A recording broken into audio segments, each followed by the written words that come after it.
Mesdames et messieurs, bonsoir. Les 52 minutes que nous allons passer ensemble ce soir portent une étiquette. Il s'agira pour nous de poser ce regard rétrospectif sur une année qui vient de s'achever, 12 mois. 2020 vient de passer le témoin à 2021. Il sera également question pour nous, durant ce moment de télévision, de passer en revue certains faits de l'actualité qui auront laissé une empreinte indélébile dans l'esprit des uns et des autres, particulièrement du peuple ivoirien. Ce soir, pour réussir cet exercice, nous recevons successivement sur ce plateau Adama Koné, pour le compte du service institutionnel qui viendra nous dresser le bilan de l'actualité.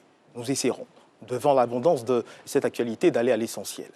Après Adama Koné, nous recevons sur ce plateau Michel Digré pour le compte du service politique et actualité internationale. Vous le savez, 2020 a été une année marquée par la politique. Des élections en Côte d'Ivoire et partout dans le monde, comme aux États-Unis et dans la région ouest africaine.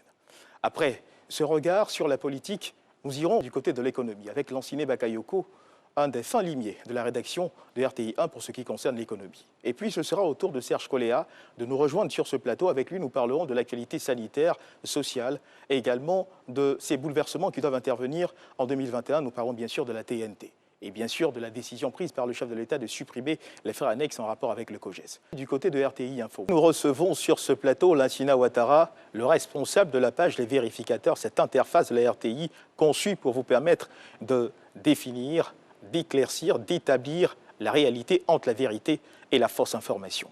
Juste après Lansina Ouattara, nous recevrons sur ce plateau également Anne-Marie Nguessan pour le volet sportif de cette émission. Vous le savez, les Ivoiriens sont passionnés de sport, vous êtes passionnés de sport, mais cette année, du fait d'un invité surprise, 2020 a connu quelques déboires. Nous parlons bien sûr de la Covid-19. Plus d'1,9 million de morts, 86 millions de contaminations, la maladie continue de se propager à travers le monde. Un regard rétrospectif qui se fera avec certainement le regard implicite de cette maladie sur vos habitudes. Mesdames et messieurs, l'année 2020 aura certainement été l'année de tous les bouleversements. Merci de nous suivre. Bienvenue à cette émission rétrospective 2020 proposée par la direction de l'information de RTI 1.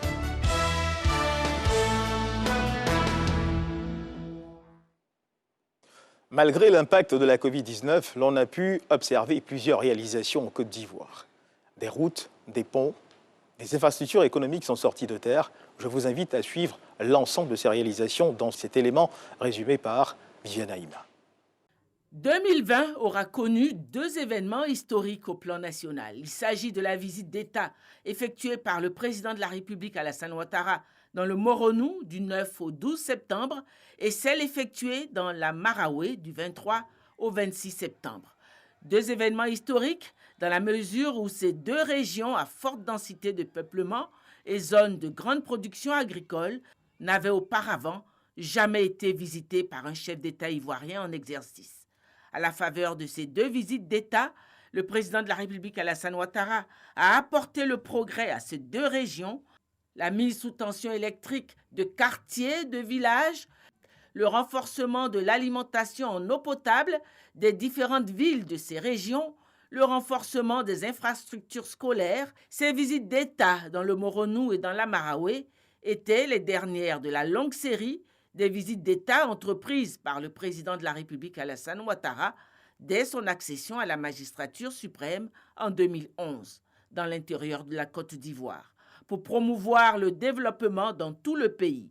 Les 31 régions de la Côte d'Ivoire ont été visitées par le président de la République Alassane Ouattara. Au bilan de ces 10 années de présidence, ce sont près de 10 000 kilomètres de routes bitumées et des centaines de milliers de kilomètres de voies reprofilées. Ce sont encore 27 ponts qui ont été construits dans toute la Côte d'Ivoire, dont 3 nouveaux ponts pour la seule ville d'Abidjan. Aujourd'hui, 82% de la population de la Côte d'Ivoire a accès à l'eau potable, mais d'ici 2030, toutes les villes et villages de la Côte d'Ivoire auront accès à l'eau potable.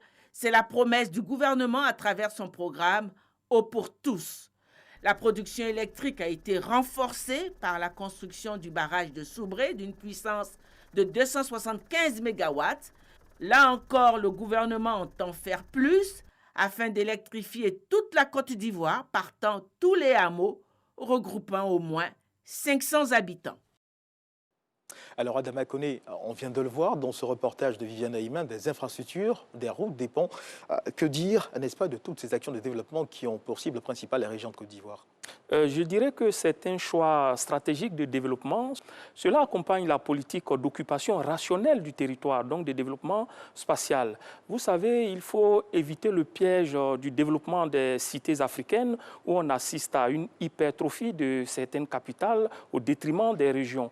Et donc, il faut arriver à créer les conditions qui permettent de développer les régions de sorte que, premièrement, on arrive à sédentariser les populations locales et puis faire en sorte que les fonctionnaires qui sont affectés, les travailleurs du privé qui doivent y aller pour exercer, aient l'envie de partir. Et vous savez, quelque chose qui conditionne le départ, c'est d'avoir l'accès à l'eau potable, c'est d'avoir de l'électricité, c'est d'avoir l'école, c'est de pouvoir accéder à cette zone de manière confortable, donc la mobilité. Et tout cela est important donc pour le développement du pays. Et ce n'est pas tout, des projets sont même annoncés pour cette année 2020. Tout à fait, la route est encore longue. Le président de la République l'a annoncé lors de son adresse à la nation. Le 31 décembre 2020, à 20 h, on a encore 1013 km de bitume à effectuer, à réaliser. Des chantiers de l'ordre de 33 en termes de ponts et d'échangeurs qui sont annoncés. Tout cela participe de la volonté de l'État à mettre le pays sur la route du développement. Et vous savez que ce sont des infrastructures qui sont importantes.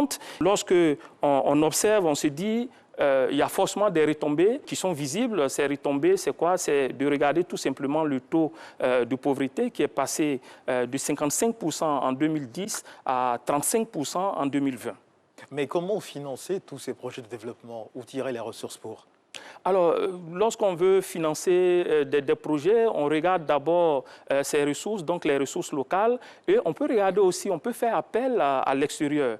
Et en la matière, par exemple, la Banque ouest africaine de développement, la BOAD, est une adresse indiquée.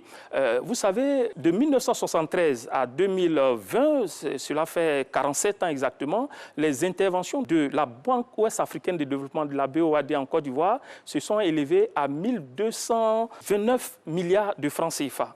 Sur ce montant, 74%, c'est-à-dire 907 milliards, ont été captés sur la période 2011-2020. Cela montre que la Côte d'Ivoire est le premier pays bénéficiaire des interventions de cette institution bancaire sous-régionale. Et justement, la Côte d'Ivoire a bonne presse auprès des institutions bancaires. On nous a d'ailleurs toujours dit que l'argent travaille.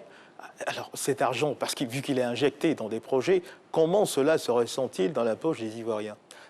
C'est vrai que cette affirmation est toujours courante, mais il faut bien comprendre que selon la Banque mondiale, désormais, la Côte d'Ivoire est le premier pays de la communauté économique des États de l'Afrique de l'Ouest, CEDEAO, en termes de revenus par habitant.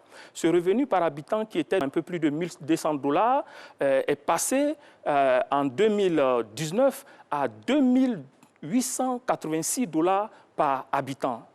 Ça montre que c'est à peu près 1 300 000 francs. Qu'est-ce que cela veut dire? Cela veut dire tout simplement que, alors que le SMIC est à 60 000 francs, l'Ivoirien est en mesure de capter plus de 100 000 francs CFA par mois. Ce produit intérieur brut par habitant, ce PIB, est un indicateur qui donne de l'espoir. L'espoir que chaque Ivoirien peut vivre décemment. 1 300 000 francs CFA qu'on peut capter, c'est de l'espoir qu'il faut transformer en gain. Et le taux de transformation, c'est tout simplement le travail. Lorsque vous allez travailler plus, vous allez avoir plus de possibilités donc, de capter, d'engranger beaucoup d'argent. Alors, pour ce qui concerne les activités de la Première Dame, l'on peut retenir que, de façon générale, l'année 2020 a connu également une action particulière de la Première Dame via sa fondation Children of Africa. Tout à fait. On a pu voir la création d'une école, la construction, pardon, d'une école pour des enfants à Bobo. Et au-delà même de cette activité, il y a encore d'autres actions, des actions qui nous sont résumées dans cet élément de Mahama Traoré que je vous invite à suivre. Initialement prévu le 3 avril 2020, le traditionnel gala de bienfaisance de la fondation Children of Africa a dû être reporté au 12 juin avant d'être finalement décalé au 19 mars 2021. Raison évoquée, l'incertitude liée à la pandémie de la Covid-19. Pour autant, la première dame Dominique Ouattara et sa fondation ne sont pas restés sans agir. En témoignent les nombreux dons de kits sanitaires et alimentaires aux populations, au personnel de santé et aux ONG de défense et de protection des enfants et des femmes. Toujours dans le cadre de l'assistance sanitaire, la Fondation Children of Africa a facilité la prise en charge par un hôpital israélien de 5 enfants ivoiriens souffrant de malformations cardiaques congénitales. En 2020, la Fondation Children of Africa a aussi donné vie à l'un de ses projets phares, le groupe scolaire d'excellence Dominique Ouattara d'Abobo. Inauguré le 8 octobre dernier, cet établissement comprend 2 écoles primaires pouvant accueillir 600 élèves et une maternelle de 100 apprenants. Coût de réalisation de ce projet lancé en 2018, 1,650 milliard, entièrement financé par les donateurs de la Fondation. 2020, c'est aussi l'année de l'annonce par le chef de l'État de l'augmentation du capital du FAFSI, le Fonds d'appui aux femmes de Côte d'Ivoire. Il va passer de 20 à 30 milliards de francs CFA jusqu'en 2025. Grâce à ces microcrédits initiés en 2012 par la première dame Dominique Ouattara, plus de 250 000 femmes mènent aujourd'hui des activités génératrices de revenus. Des acquis, en plus des œuvres sociales déjà réalisées par la Fondation Children of Africa. Il s'agit notamment de l'hôpital mère-enfant de Bingerville. Depuis son ouverture en mars 2018, cet établissement à caractère social doté d'un plateau technique de pointe a vocation à réduire la mortalité maternelle et infantile. Autre réalisation de la Fondation Children of Africa, le centre d'accueil pour enfants en détresse de Soubré et le centre de réinsertion des mineurs construit à Boaké. 2 centres créés en riposte au phénomène du travail des enfants. Alors Adama Koné, on vient de le voir dans ce reportage de Mahama Traoré, la première dame qui s'est illustrée par des actions sociales en faveur des portefeuilles les moins solides. Un commentaire sur ces actions sociales en faveur de ces démunis? C'est important, vous voyez que le fonds va passer de 20 milliards à 30 milliards, tout simplement parce que c'est un fonds qui s'enfonce dans la réalité des couches défavorisées féminines, celles qui sont exclues par le système classique financier. Quand vous avez un système financier qui prête à 0% de taux d'intérêt, quand vous avez un système qui permet de capter plus de 250 000 femmes de sorte à leur donner des activités génératrices de revenus, quand vous avez un fonds qui réalise un taux de remboursement de 98%, alors vous êtes dans un système vertueux de lutte contre la pauvreté. Et vous le savez bien, lorsqu'on a une formule qui marche, une formule qui performe, on ne peut que la bonifier. Et c'est ce qu'on fait en développant donc davantage la capacité de ce fonds. Il y a également ces actions menées par la Première Dame en faveur des jeunes déscolarisés. Pouvez-vous nous éclairer là-dessus? Oui, votre question me permet d'inviter à considérer cette démarche, cette action, cette double action du couple présidentiel. Pendant que le président de la République s'attaque aux problèmes structurels de développement, la Première Dame développe des solutions conjoncturelles. C'est le social. Et vous savez qu'en matière de social, la gente féminine et les enfants sont des couches qui sont défavorisées. Alors quoi de plus normal donc pour la Première Dame de donner le sourire à ces braves femmes qui participent donc au développement de la Côte d'Ivoire. Et pour 2021, le président de la République, Alassane Ouattara, a annoncé qu'il comptait maximiser sur le volet social une fois de plus. Tout à fait, absolument. Cela est très important parce que lorsqu'on a revu la structure de l'économie, la conséquence, c'est le développement social. La conséquence, c'est de faire en sorte que chacun vive de manière aisée, chacun vive de manière décente, chacun vive à l'abri, en tout cas, du besoin existentiel. Merci Adama Koné d'avoir été des nôtres ce soir pour nous éclairer justement sur l'actualité qui aura marqué donc, le palais présidentiel, l'actualité qui aura marqué l'institutionnel.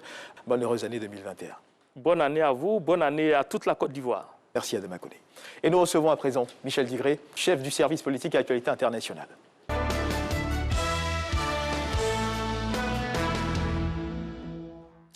Michel, bonsoir. Bonsoir Herman. Bonne heureuse année 2021 à vous. Merci à vous pareillement. L'année 2020 a été une année assez spéciale pour la Côte d'Ivoire, année électorale, mais pas seulement pour la Côte d'Ivoire, pour beaucoup d'autres pays de la sous-région, également pour les États-Unis. Une année au cours de laquelle quelques incidents ont été signalés, mais des incidents qui n'ont pas entravé le processus électoral. Pour résumer toutes ces activités, voyons ensemble cet élément d'Alexis Ouedraogo qui nous permet d'avoir une idée plus nette de ce qu'a été 2020 sur le plan politique. 14 décembre 2020, Alassane Ouattara prête serment pour son premier mandat à la tête de la Troisième République. Une cérémonie sobre au lendemain d'une présidentielle houleuse. L'année 2020 aura été marquée par l'organisation de ce scrutin présidentiel. alors qu'il avait clairement indiqué depuis plusieurs années ne pas être candidat à sa succession et de vouloir céder le pouvoir à une jeune génération. Alassane Ouattara se représente finalement à l'élection d'octobre, après la tragique disparition de son dauphin, le Premier ministre Amadou Gon Coulibaly. L'opposition ouvre le front de la contestation, s'ensuit plusieurs violences consécutives à l'appel au boycott actif. Mais les élections se tiennent bien. Le 9 novembre, le Conseil constitutionnel valide la réélection d'Alassane Ouattara. Lors de sa prestation de serment le 14 décembre, il annonce la création d'un ministère de la Réconciliation nationale et appelle à la reprise du dialogue avec l'opposition en vue des élections législatives. En 2020, ce sont au total 5 pays ouest-africains, y compris la Côte d'Ivoire, qui ont tenu leur scrutin présidentiel. La Côte d'Ivoire et la Guinée en octobre, le Burkina Faso en novembre, le Ghana et le Niger en décembre. 5 élections aux enjeux élevés, notamment celui de consolider la démocratie dans la sous-région ouest-africaine. Un peu plus loin, au pays de l'oncle Sam, aux États-Unis, après un scrutin tumultueux, la victoire de Joe Biden est désormais officielle face à un Donald Trump isolé, mais qui aura tout tenté pour invalider le verdict des urnes. Alors Michel, on vient de le suivre dans cet élément d'Alexis Ouedraogo, l'année 2020, des élections émaillées d'incidents. Peut-on dire que le décès de l'ex-premier ministre Amadou Gon Coulibaly a marqué un tournant décisif dans ce processus électoral? En effet, Herman Guivet, ce qu'il faut retenir, c'est que le décès subit du Premier ministre Amadou Gon Coulibaly a été un choc pour la Côte d'Ivoire, avec comme épicentre l'arène politique. Et cela pour plusieurs raisons. Le Premier ministre Amadou Gon Coulibaly était le chef d'orchestre de l'action gouvernementale. Il était également la cheville ouvrière du dialogue politique entamé entre l'opposition et le gouvernement. Enfin, il était le candidat désigné de son parti pour compétir à la présidentielle de 2020. Une disparition d'un personnage de cette trempe rebat certainement et forcément les cartes, notamment celle de la présidentielle, ce qui a amené le président de la République à reconsidérer sa position de ne pas se présenter pour un autre mandat. Cela a suscité le débat juridico-politique qu'on a connu et qui a exacerbé les tensions pendant plusieurs mois. Mais le Conseil constitutionnel a décidé, le président élu, Alassane Ouattara, a placé ce mandat sous le sceau de la sécurité, de la solidarité, de la paix, mais également de la réconciliation nationale. À juste titre, un ministère de la réconciliation nationale a été créé. Le dialogue politique a été renoué entre le gouvernement et l'opposition sous la houlette du Premier ministre Ahmed Bakayoko. Cela a eu des impacts très rapides sur la vie politique en Côte d'Ivoire. L'opposition qui décide cette fois-ci de revenir dans le jeu politique en participant aux législatives de mars 2021. Les représentants de l'opposition également qui étaient dans la CEI sont revenus siéger à la CEI. Et toutes ces actions donc peuvent nous permettre de croire que 2021 sera certainement une année moins houleuse, du moins sur le plan politique. J'allais justement vous prendre au mot, l'opposition qui a durci un temps le ton et qui aujourd'hui semble mettre de l'eau dans son vin. Y a-t-il vraiment des raisons d'espérer que cette situation d'accalmie vienne à perdurer? Oui, en effet, le Premier ministre Ahmed Bakayoko l'a dit à l'entame du 3e round du dialogue politique. Il veut que les débats soient francs. Il n'y aura pas de sujet tabou. Cela suppose que si tous les acteurs jouent franc jeu, certainement qu'on aura des résultats très positifs et la Côte d'Ivoire s'emportera certainement mieux en ce qui concerne son arène politique pour l'année 2021. Et justement, pour que la Côte d'Ivoire se porte bien, le président de la République a mis sur pied un ministère de la Réconciliation nationale. Quel décryptage faites-vous de la création de ce ministère? Oui, en effet, quand le président de la République avait annoncé la création de ce ministère-là, il avait indiqué déjà une feuille de route. Il s'agira d'évaluer toutes les actions entreprises par le gouvernement au cours de ces dernières années pour la cohésion sociale et faire des propositions concrètes pour une réconciliation durable en Côte d'Ivoire. Je pense que si on respecte ce timing et ce mode opératoire, on pourra effectivement avoir des résultats. Il faut se souvenir que ce n'est pas la première fois qu'un ministère de la Réconciliation nationale existe en Côte d'Ivoire. Il y en a eu en 2000 et malheureusement 2 années après, c'est-à-dire en 2002, il y a eu une crise. Cela voudrait dire que quelque chose n'a pas forcément marché.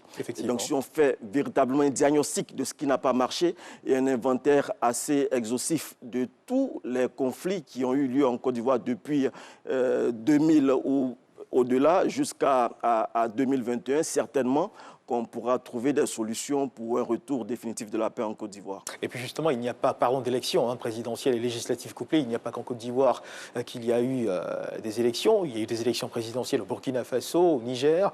Laquelle de toutes ces élections vous a le plus marqué? En 2020, les élections ont commencé déjà en février au Togo et se sont achevées en décembre au Niger. Et donc, durant toute cette année, ce qui nous a marqué en termes d'élections, ce sont les élections au Ghana et au Burkina. Pourquoi ces deux pays? Au Ghana d'abord parce que c'était un challenge.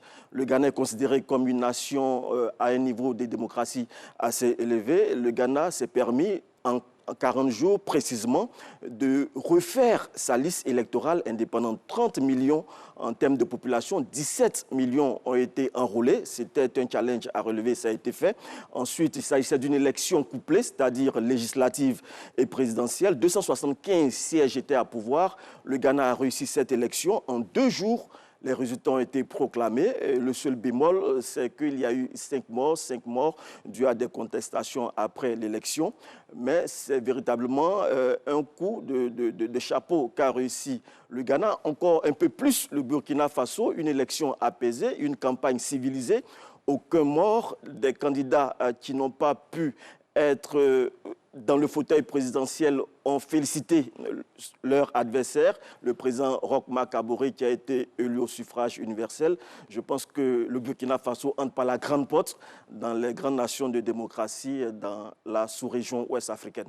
Et justement, Michel, on ne saurait parler d'élections présidentielles en 2020 sans regarder du côté des États-Unis, avec la victoire de Joe Biden, une victoire qui continue d'être contestée par le président actuel, même si, on va le dire, est bien obligé de passer la main à Donald Trump qui se voit forcé d'abandonner la Maison-Blanche. Votre regard sur cette actualité? Dans tous les cas, Donald Trump est entré dans l'histoire des États-Unis et même de l'humanité, adulé par les uns, haï, détesté par les autres.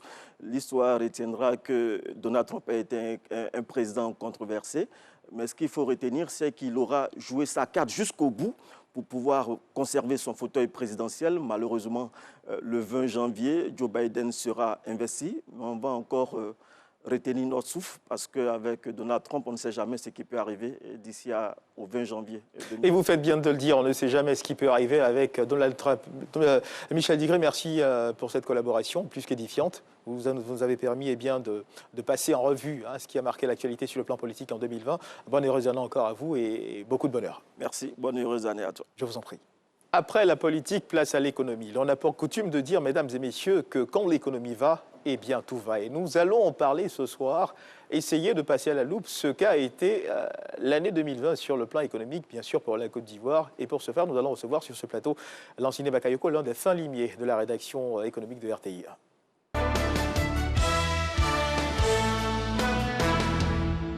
Lanciné Bakayoko, avec vous, nous allons parler de ce qui a véritablement concentré les attentions pour ce qui concerne 2020.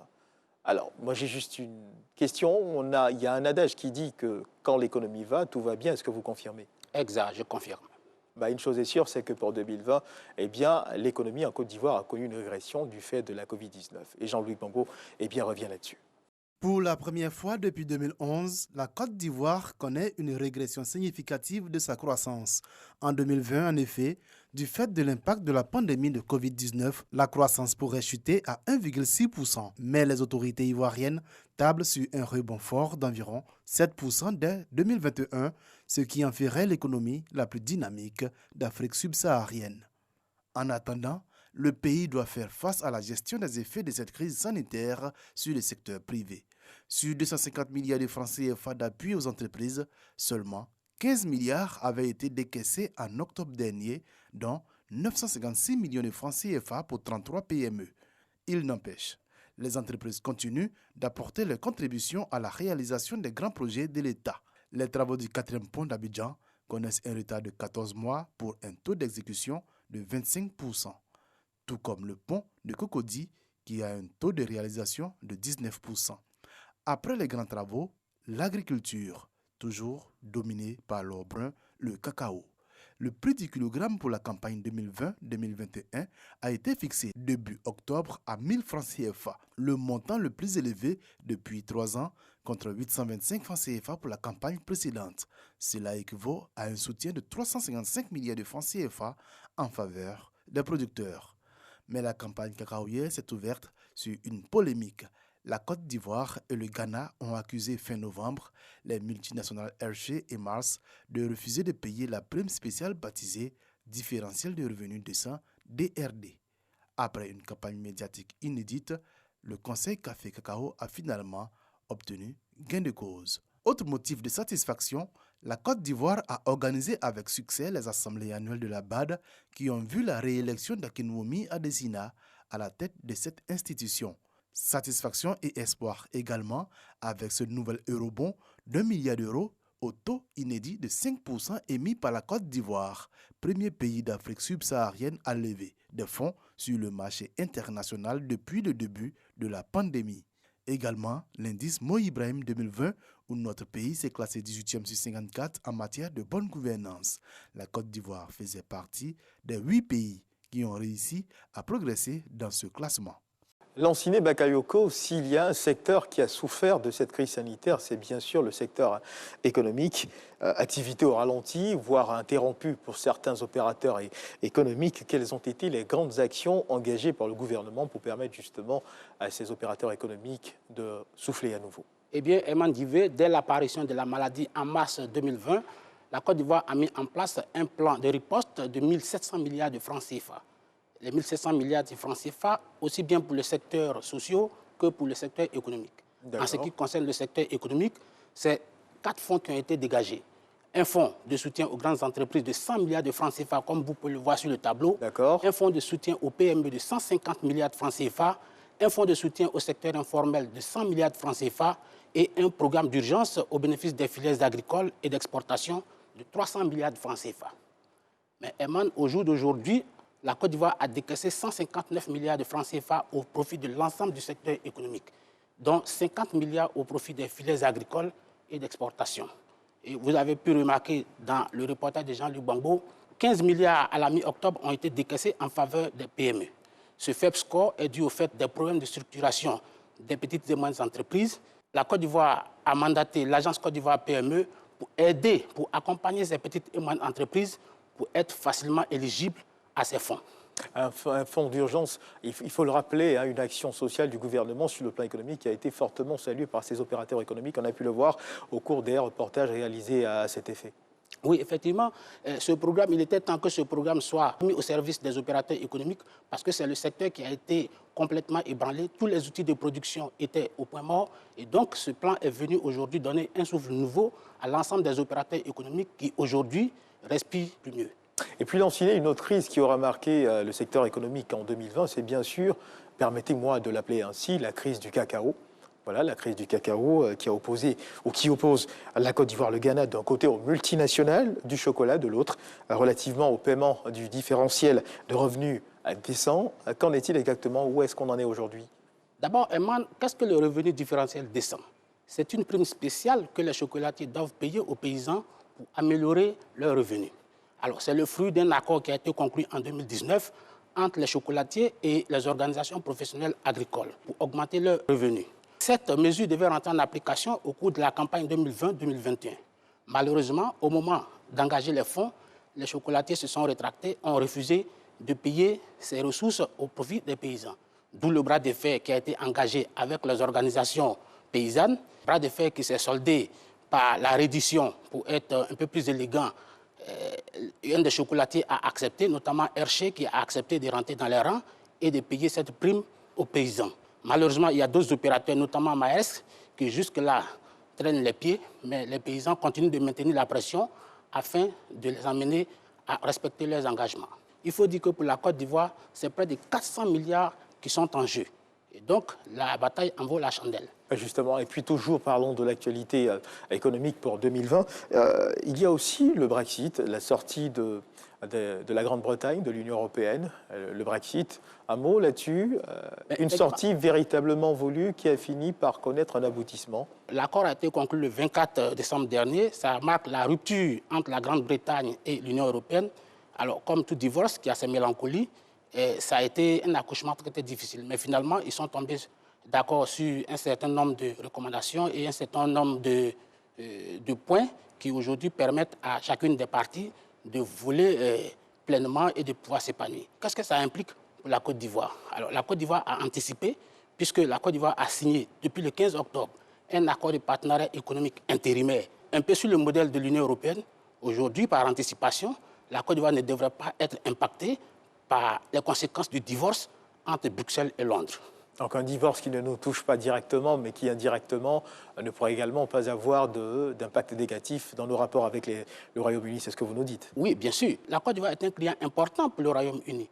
Tenez-vous bien, les échanges commerciaux entre la Côte d'Ivoire et la Grande-Bretagne se situent autour de 290 milliards de francs CFA. Et nous avons également la zone de libre-échange économique entrée en vigueur depuis le 1er janvier 2021. Un mot là-dessus? Alors, la zone de libre-échange qui est rentrée en vigueur depuis le 1er janvier 2021 est un pas de géant dans l'intégration au niveau continental. Au niveau de l'Afrique, du commerce intra-africain, ne représente que 16%. C'est très faible au regard de ce qui se passe sur les autres continents, notamment au niveau de l'Asie où c'est de 60%. Donc, il va falloir inverser cette tendance pour que l'Afrique puisse amorcer vraiment son intégration. Il s'agit de créer des emplois, il s'agit de créer de la ressource. Et je pense que la Côte d'Ivoire devrait prendre une part active, une part importante dans la mise en route de ce projet continental. Et pour terminer avec vous, pour ce qui concerne l'actualité économique en 2020, nous allons parler de l'éco. La monnaie aurait dû se mettre en place, cela n'a pu se faire. Qu'est-ce qui pourrait expliquer cela? C'est le 7 septembre à Niamey que les chefs d'État et de gouvernement ont acté l'impossibilité de mettre en route l'éco. La date a été différée, mais on n'a pas encore fixé une nouvelle date. Et donc, les gouvernements ont évoqué la mise en place d'une nouvelle feuille de route sans en préciser le calendrier. Mais on peut noter que la Covid, qui a aujourd'hui créé d'énormes déséquilibres au niveau macroéconomique, au niveau des équilibres budgétaires, n'a pas permis de mettre en place cet éco. Et donc, il va falloir réexaminer, réactualiser les données et une équipe est à nouveau en place pour pouvoir étudier la possibilité de relancer le projet. Lansine Bakayoko, je pense que nous sommes au terme de nos échanges. Merci d'avoir été avec nous et d'avoir ensemble battu ce jeu de cartes pour l'économie ivoirienne et pour l'économie dans son ensemble. Nous espérons certainement que pour 2021, le monde se portera bien afin que l'économie se porte bien et que tout le monde puisse en bénéficier. Merci d'avoir été avec nous. Bonne heureuse année 2021. Merci. L'économie supporte la politique. Merci Lansine. Nous invitons à présent sur ce plateau Serge Coléa du service Société. Avec lui, nous allons, comme les précédents, passer en revue ce qui a marqué l'actualité en 2020 sur le plan social, sanitaire et puis les divers bouleversements qui vont donc intervenir en 2021.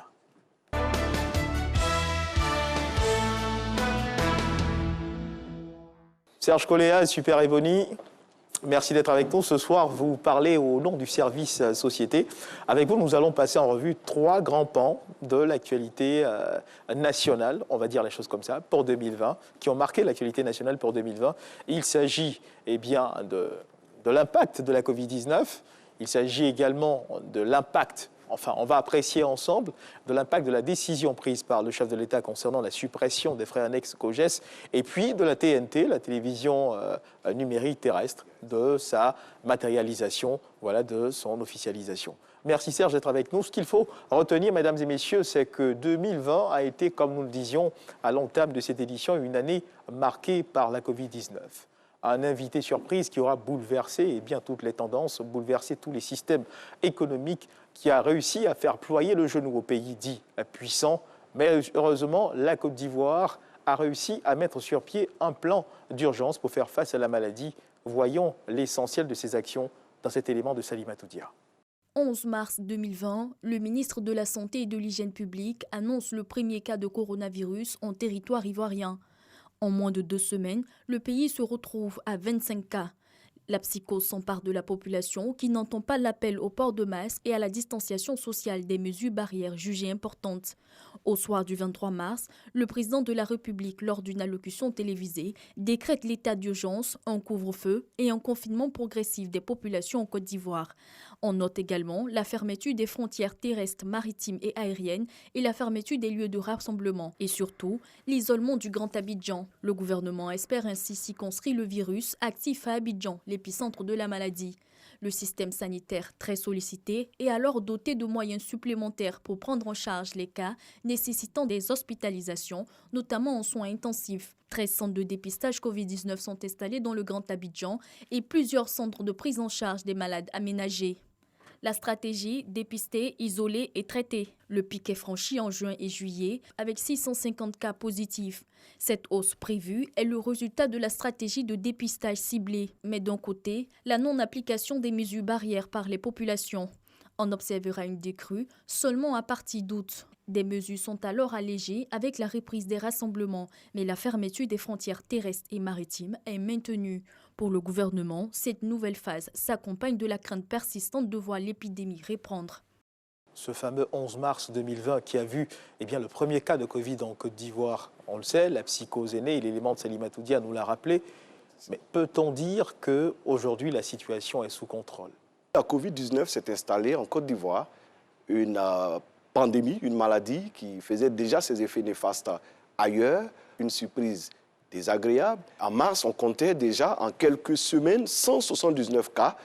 Eh bien, la maladie a commencé à évoluer progressivement jusqu'à atteindre 3 à 4 mois plus tard, en juillet, un peu plus de 6500 cas. La situation était alarmante. La Côte d'Ivoire, donc, dans cette première phase, a dû mettre les bouchées doubles, déployer toute une batterie de mesures restrictives, état d'urgence, couvre-feu, respect du port du masque, le cache-nez, le fameux cache-nez, lavage de mains dans tous les lieux publics, à l'entrée de toutes nos entreprises, les dispositifs étaient en place. Donc cette première phase a été, dans un premier temps, un moment de surprise pour nous. Et puis, 4 mois après, on a pris la mesure des choses. La Covid s'est installée, mais l'État de Côte d'Ivoire, le gouvernement ivoirien à travers le ministère de la Santé, a fait face à la situation. Et après cette première phase où la maladie est venue, il y a eu la deuxième phase où on a commencé à constater la régression justement de cette pandémie. Et cette phase a commencé à partir de août, où on est parti de 1905 cas quotidiens à 483 cas. Là, on était en novembre. Eh bien, ces deux phases montrent un peu les efforts déployés par l'État de Côte d'Ivoire. Ces deux phases nous ont permis, chacun à son niveau ivoirien, humblement, de prendre l'ampleur de la situation, la mesure de la situation, et puis d'être responsable face à cette pandémie qui gagnait du terrain. Eh bien, la Côte d'Ivoire a réussi, on va dire tout simplement, pas à maîtriser la maladie. À garder la maladie sous contrôle. Sous contrôle. La maladie était sous contrôle. Elle est sous contrôle actuellement. La Côte d'Ivoire a réussi ça avec tout ce dispositif. Vous avez vu même que le ministre de la Santé était sur tous les terrains. Ça lui a même valu en fin d'année une distinction pour tous les efforts déployés. Donc la Côte d'Ivoire, de par les efforts de nos autorités, a réussi à donc contrôler la maladie, mais il reste encore à la maîtriser parce qu'il y a une résurgence qui pointe à l'horizon. Eh bien, voilà. Je pense que nos autorités seront assez promptes. Et parlons justement de la résurgence de ces cas. Vous venez de le dire, je le confirme. Et beaucoup, d'observateurs le confirment également. Le monde est en train de faire face à une seconde vague de contamination. Y a-t-il des raisons de dormir tranquille? Le système mis en place en Côte d'Ivoire permet-il de réagir au cas où les choses viendraient à déborder? La Côte d'Ivoire a de nombreux acquis. Il y a de grands centres de dépistage aujourd'hui. Les populations connaissent la maladie. La sensibilisation a atteint un niveau insoupçonné jusque dans nos villages. On sait ce que c'est que la Covid aujourd'hui. Mais on ne doit pas dormir tranquille.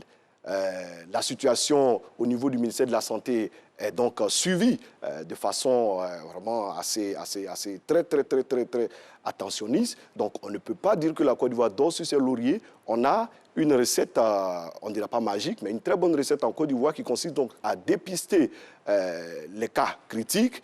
Et puis, il y a également les cas, ce qu'on appelle les cas contacts, qui ont eu donc ces personnes qui sont rentrées en contact avec des malades.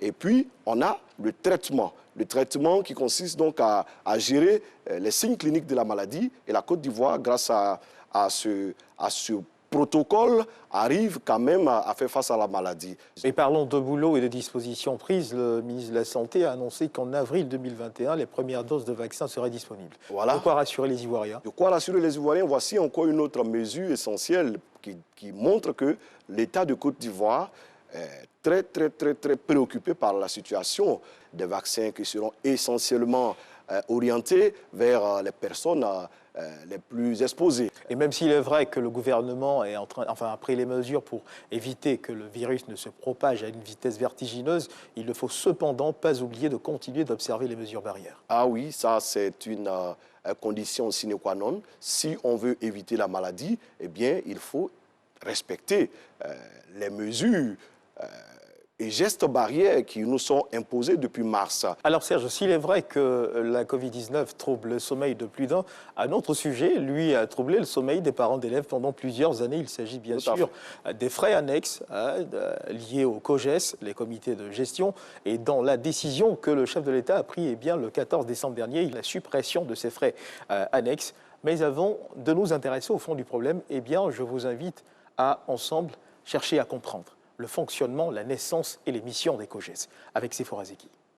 Le comité de gestion des établissements scolaires publics COGES est une institution créée en janvier 1995 dans le milieu scolaire.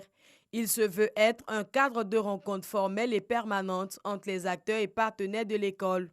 Le COGES a pour entre autres mission de contribuer à la promotion de l'établissement où il siège et d'y créer des conditions de meilleur fonctionnement.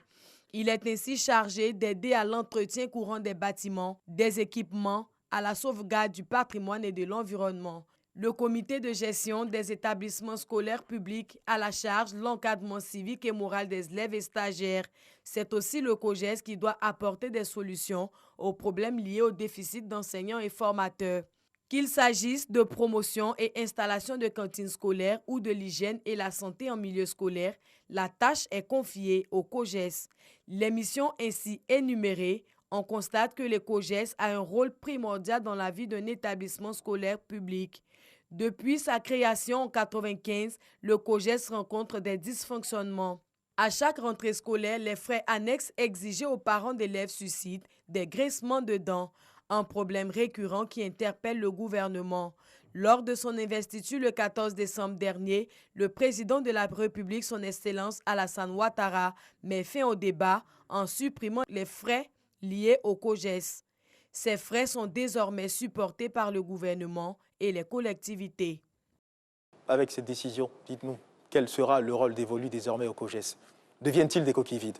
C'est un ouf de soulagement pour beaucoup de parents qui décriaient justement les COGES. Pourquoi? On parle beaucoup de frais annexes, de sommes importantes qui étaient payées par les parents d'élèves. Mais bon, on ne dira pas que les COGES deviendront des coquilles vides. Le COGES, dans son organisation, dans sa structuration, a pour mission justement d'aider donc l'État dans l'entretien des établissements, en essayant justement de veiller à ce que nos élèves soient dans les meilleures conditions du point de vue social, du point de vue sanitaire. Eh bien, ces COGES-là ont toujours leur rôle. Ils ne seront certainement plus autonomes financièrement. Voilà, c'est la seule différence. Sinon, les COGES pourront agir en étroite collaboration avec les mairies, avec nos collectivités, avec les établissements. Quand on prend le cas des Tia Salé qui avait été en avant-plan de cette bataille, à Tia Salé, les frais de COGES ont été supprimés.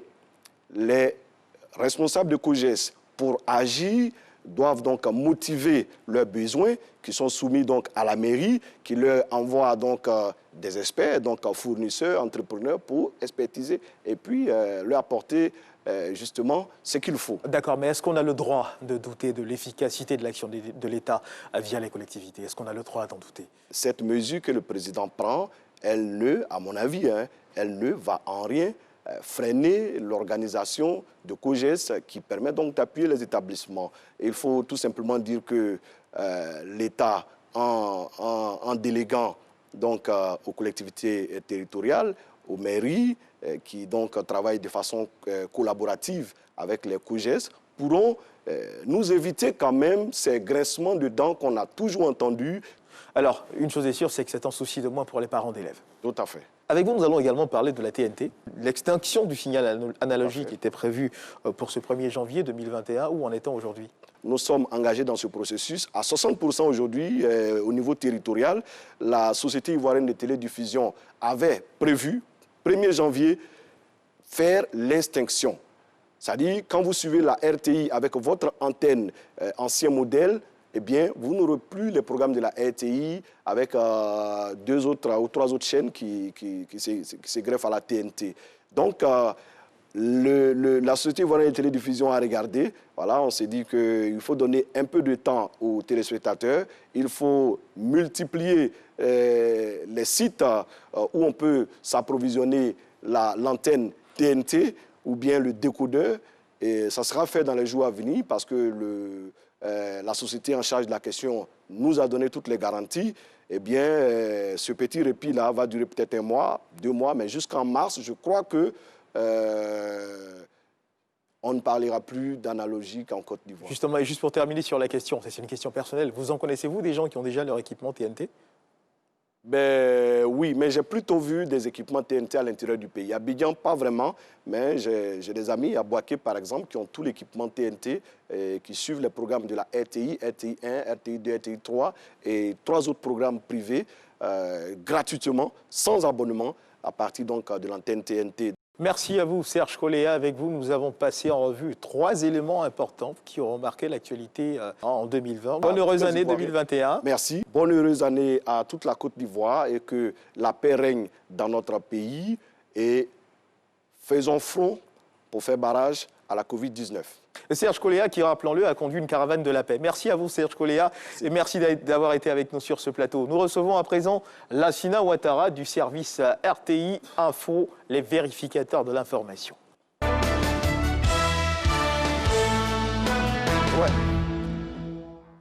Lansina Ouattara, bonsoir. Bonsoir, Ayman. C'est toujours un plaisir pour moi de vous recevoir sur ce plateau. Vous êtes, comme je me plais à le dire, ce regard inquisiteur qui permet aux téléspectateurs de différencier le faux du vrai. Et en 2020, il y a eu beaucoup de fausses informations qui ont circulé sur la toile. Et d'ailleurs, vous les avez baptisées un Fox ou un Tox. Avec le coronavirus, 2020 aura été sans nul doute l'année où les fausses informations ont le plus affecté notre société. Le combat contre la Covid-19 a été aussi une guerre contre l'infodémie. Propagation rapide et large d'un mélange d'informations à la fois exactes et inexactes. De la thèse de la création du virus dans des laboratoires américains à la négation de la maladie, mais aussi la supposée résistance des Africains en passant par les propositions de potions ou remèdes miracles, les populations n'ont pas échappé à la vague mondiale des rumeurs. En Côte d'Ivoire, les infox comme boire de l'eau chaude, consommer une potion d'alcool local mélangée à des racines ou de fusion à base de feuilles de Nîmes ont inondé les réseaux sociaux. Il en a été de même pour des rumeurs pour un vaccin imaginaire qui devait être imposé aux Africains ou encore des masques contaminés pour décimer les populations du continent noir. Outre les fake news sur la Covid-19, celles-ci se sont amplifiées durant la période électorale à la présidentielle d'octobre 2020. Les tensions entre populations dans les localités ont été également un terreau fertile aux rumeurs, les fausses informations sur les nombres de morts ou encore les attaques imminentes de communautés ont porté atteinte à la cohésion et à la paix. Ces fausses informations ont été très souvent l'œuvre de partis et groupements politiques, d'individus ou groupes organisés dans un seul but, faire triompher ses idées ou visions au détriment des autres. Le tout amplifié par la montée en puissance des réseaux sociaux, devenus les principales sources d'information dans un paysage médiatique, dynamique, mais économiquement fragile, où tout individu peut produire du contenu. L'année 2020 a été marquée, comme on l'a indiqué, par une série, une vague, on va dire, de fake news, ou alors, si vous voulez, un fox ou fausse information, c'est-à-dire les informations quelquefois délibérément donc présentées, qui sont fausses, mais délibérément présentées comme exactes, quelquefois pour tromper soit la vigilance du public, ou alors quelquefois pour susciter, je vais dire, des réactions, ou éventuellement pour quelquefois avoir des faveurs. Et quels sont les pires infox que RTI Info a eu à traiter en 2020 ? Il y en a eu quand même. Tout à fait. Il y en a eu. Il faut indiquer que la Covid-19 a été, on va dire, un moment justement de foisonnement, donc de fausses informations. On retient bien sûr que, par exemple, on nous disait qu'il fallait boire de l'eau chaude pour éviter donc la Covid. Il fallait, par exemple, donc boire, on va dire, un mélange de cocktails avec de l'alcool local et des racines, donc pour éviter. On a également dit que les feuilles de Nîmes, éventuellement, étaient un remède. Alors que les feuilles de Nîmes contiennent plutôt de la quinine, selon les spécialistes, et non de l'hydroxychloroquine, ou alors de la chloroquine, éventuellement, qui pourrait être, donc, on va dire, un traitement de la Covid-19. Et quand toutes ces fausses rumeurs, vous avez trouvé la panacée pour justement battre en brèche ces fausses informations. Quelle a été la réactivité tout de suite de votre service ? Alors, ce que nous avons fait dans un premier temps, je pense que c'est le travail de journaliste en réalité. Le travail de journaliste, donc, qui consiste donc à recueillir l'information, à recouper, on va dire, à avoir plusieurs sources d'informations, notamment, et ce qui permet éventuellement donc de fournir au public et de diffuser de la bonne information. Alors, on l'a fait sur les réseaux sociaux, bien sûr, avec la montée en puissance de ces nouveaux supports. Il a fallu éventuellement donc faire preuve réellement donc de plus de vigilance, c'est-à-dire d'aller, de regarder, de devenir un peu le gendarme quand même de l'information, la bonne bien sûr, sur l'ensemble donc, on va dire, des réseaux sociaux de la toile. Et après donc ce travail-là, c'est évidemment donc quelquefois de travailler avec d'autres rédactions, parce qu'il faut indiquer que même quand vous êtes une rédaction, que vous avez quelquefois les moyens, vous ne pouvez pas vous déployer forcément partout. Donc en Côte d'Ivoire, on l'a vu le cas par exemple pour la présidentielle, où quelquefois on annonçait des attaques imminentes, on annonçait par exemple des nombres de morts qui quelquefois n'étaient même pas, ou alors il n'y avait pas de mort, ou alors des choses quelquefois qui n'étaient pas vraiment justes, mais qui prenaient quelquefois la toile, on partageait sur WhatsApp, sur Facebook, sur Twitter, et ça prenait de l'ampleur, et ça porte réellement donc atteinte, on va dire, à la cohésion sociale et à la paix. Et parlant justement de cette présidentielle, beaucoup de violences ont été suscitées justement par ces fausses informations. Qu'est-ce qui explique que les populations s'en remettent à ces fausses informations ? On va dire qu'il y a beaucoup d'hypothèses, mais celle qui semble le plus plausible, c'est qu'aujourd'hui, nous sommes dans un monde où la montée en puissance des réseaux sociaux a fait que finalement, selon une étude d'ailleurs que nous avons commanditée en interne, c'est que 85% des Ivoiriens qui ont accès donc à Internet s'informent à travers donc les réseaux sociaux. Que l'information donc soit fausse, qu'elle soit juste ou pas, ils s'informent à partir des réseaux sociaux. Or, sur les réseaux sociaux, qu'est-ce qu'on constate? C'est que les individus ont la capacité, eux, donc de produire de l'information, enfin de produire des contenus, que ce soit de l'information ou de contenu qui soit juste ou pas, mais de produire du contenu et en ce moment donc de mettre à la disposition du public, puisque vous savez que nous sommes à peu près 5 millions en Côte d'Ivoire à disposer donc d'un accès donc à Facebook par exemple, qui va très vite et également donc avec WhatsApp. Et du coup, toutes ces informations-là vont très rapidement. Et il faut indiquer également donc la crédibilité en fait des médias.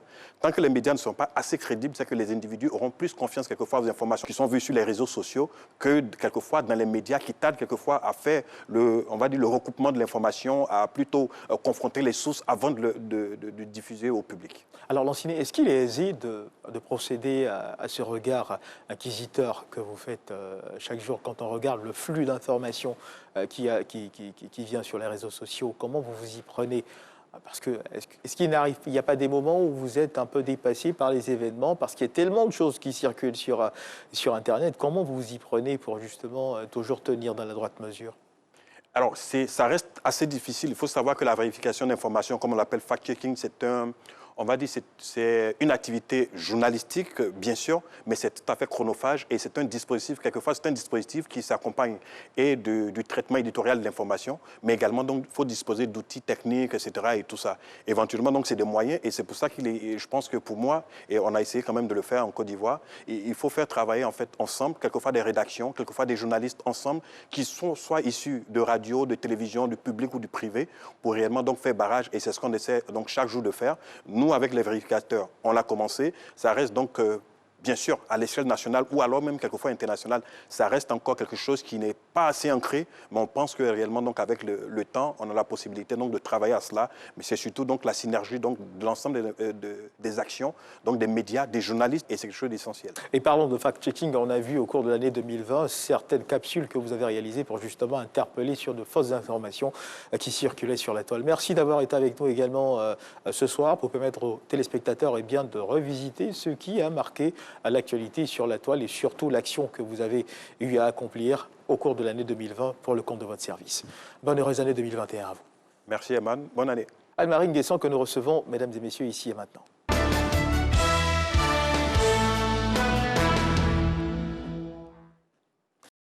Anne-Marie Nguessan qui fait son entrée. Bonsoir Anne-Marie. Bonsoir Eman. Bonne heureuse année Bonne année 2021. Tous nos voeux de prospérité pour cette nouvelle année. À vous également. On est en Côte d'Ivoire et en Côte d'Ivoire, on aime le sport. Tout à fait. Même s'il y a eu la Covid-19, c'est vrai que certains événements sportifs n'ont pu se tenir, mais malgré cela, il y en a qui se sont tenus. Et je vous invite, avec vous, j'invite les téléspectateurs à suivre cet élément de Salif Ouattara qui campe la réalité de ce moment.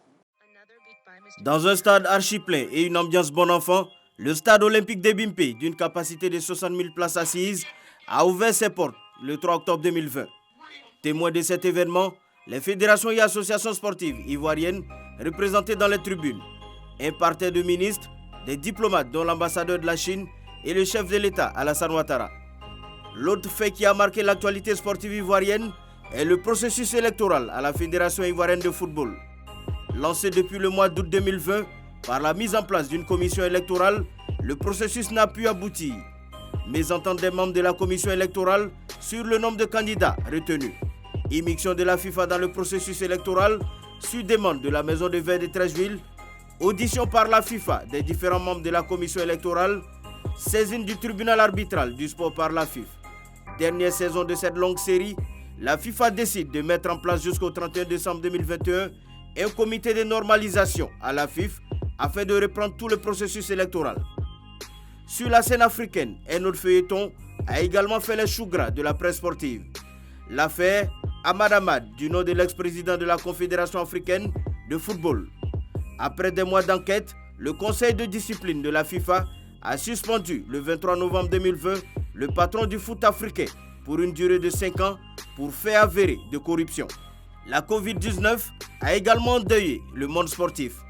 Le 31 mars 2020, l'Afrique s'est réveillée avec le décès de l'ancien patron de l'Olympique lyonnais, le Sénégalais Pape Diouf. Le samedi 21 novembre, après une grosse pluie, les Abidjanais apprenaient le décès d'Augustin Sidi Diallo, président de la Fédération ivoirienne de football. Page noire également avec la disparition de la légende Diego Maradona le 25 novembre, quand l'Italie pleurait le 9 décembre le décès de Paolo Rossi, héros du Mondial 82. Anne-Marie Nguessan, pour ce qui concerne le volet sportif en 2020, deux grandes questions titillent notre esprit. Ce contentieux entre la FIFA et la FIF, où en est-on? La FIFA a décidé de mettre un comité de normalisation ici en Côte d'Ivoire. Et cette décision, cette grande décision a suscité beaucoup de réactions de la part des acteurs du football ivoirien. C'est ainsi que le comité exécutif de la Fédération ivoirienne de football a décidé d'opposer un recours au TAS. Le TAS, c'est le tribunal arbitral du sport, pour contester bien sûr cette décision de la FIFA. Alors, la Fédération ivoirienne de football qui va au TAS pour la deuxième fois en moins d'un mois, veut justement casser cette décision-là de mise en place d'un comité de normalisation et bien sûr relancer le processus électoral ici en Côte d'Ivoire. Et puis, ce qu'il faut également faire remarquer, c'est que la Côte d'Ivoire a un candidat pour la CAF, en la personne de Jacques Anoma. A-t-il toutes les cartes de son côté? Il y a 4 candidats à la présidence de la Confédération africaine de football. Il s'agit du Sénégalais Augustin Senghor, du Mauritanien Ahmed Yahya, du Sud-Africain Motsepe et bien sûr de l'Ivoirien Jacques-Bernard Anoma. Jacques-Bernard Anoma, qui, on le sait, est un homme du sérail. On le connaît ici sur le plan national, on le connaît également sur le plan continental, j'allais dire, parce qu'il a été président de la Fédération ivoirienne de football, il a été président de l'UFOA, l'UFOA qui était vraiment pas bien, mais le président Jacques Anoma, quand il est arrivé, il a relancé, il a sorti cette Union ouest-africaine-là de sa léthargie. Donc on a vu tout ce que le président Jacques Anoma a fait à l'UFOA. On a vu également qu'il a occupé des postes au niveau de la CAF et au niveau de la FIFA.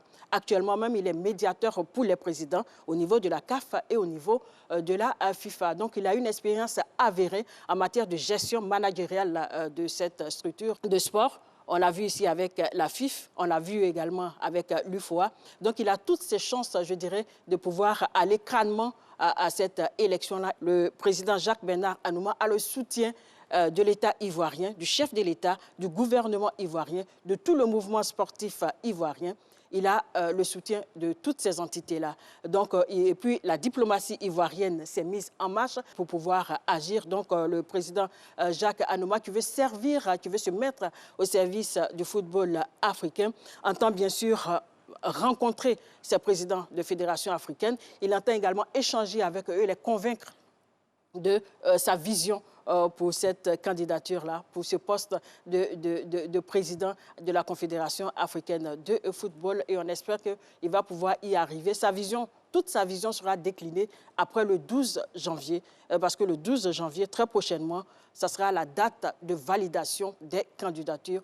On espère en tout cas que tous les voyants passeront au vert pour Jacques Anoma. On l'espère. On ne saurait terminer cet échange en rapport avec les activités, enfin l'actualité qui a marqué la Côte d'Ivoire sur le plan sportif sans justement faire allusion au décès du président de la FIF, Augustin Sidi Diallo.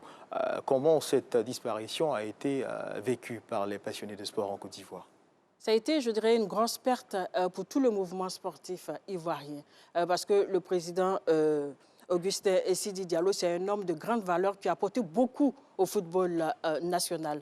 Il nous a apporté la CAN 2015. Donc là, c'est quelqu'un qui a impacté grandement le football, sinon le sport ivoirien, parce que là, à ses obsèques, toutes les entités du sport ivoirien lui ont rendu hommage.